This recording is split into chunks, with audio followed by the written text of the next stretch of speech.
La mère de Mariam s'appelait Hinna.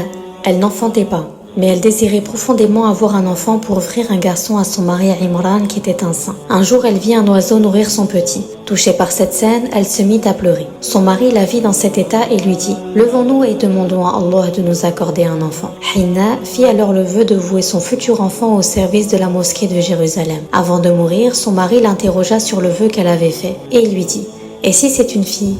Car à cette époque, seuls les hommes servaient la mosquée. Il n'était pas courant d'y voir une fille. Quand elle accoucha et vit que c'était effectivement une fille, elle regretta un instant, mais elle espérait voir du bien sortir de cet enfant. C'est pour ça qu'elle l'appela Mariam, ce qui signifie la servante, celle qui adore Dieu.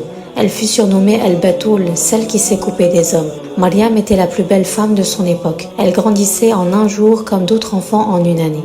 Hinna envoya son enfant à la mosquée à l'âge de 6 ans. Elle devait entretenir le lieu. Mariam accomplissait cela avec joie, mais elle fut très touchée par la séparation d'avec sa mère. Elle l'aimait profondément. Elle y était très attachée, car elle n'avait jamais connu son père, décédé avant sa naissance. Dieu a accordé à Mariam le privilège d'être au service de la mosquée, alors qu'aucune femme ne l'avait été avant elle. Lorsqu'elle a dû quitter sa mère à l'âge de 6 ans, elle a dit « Ô Seigneur, je suis ton esclave, ta servante Mariam, accorde-moi ainsi qu'à ma mère la force de surmonter cette épreuve de la séparation. » Le prophète Zakaria alayhi salam, qui était le mari de la sœur de Hinna, était un homme pieux, vertueux et entièrement dévoué à l'adoration de Allah. Il prit Mariam sous sa responsabilité et l'emmena avec lui à la mosquée.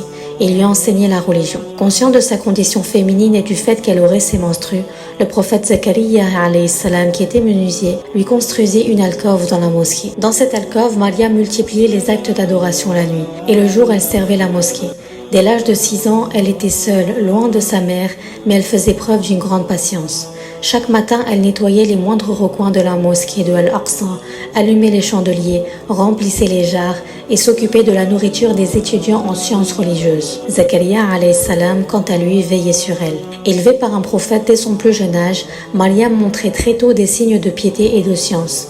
Elle mémorisait par cœur tout ce qu'elle entendait du prophète. À chaque rencontre avec le prophète Zakaria alayhi salam, elle demandait des nouvelles de sa mère. Un matin, alors qu'elle balayait la cour, Zakaria alayhi salam vint à elle peiner. Il s'assit près d'elle et comme à son habitude, elle lui demanda « Comment va ma mère aujourd'hui ?» Mais cette fois, il lui raconta comment sa mère à lui était décédée et comment il avait réagi. Mariam écoutait attentivement, puis ses yeux s'écarquillèrent. Perspicace, elle comprit et lui dit « Est-ce à travers cette histoire que tu m'annonces le décès de ma mère ?» En voyant les larmes sur le visage du prophète Zakaria alayhi salam, elle fondit en larmes. Elle venait de perdre sa mère à l'âge de 6 ans et 7 mois.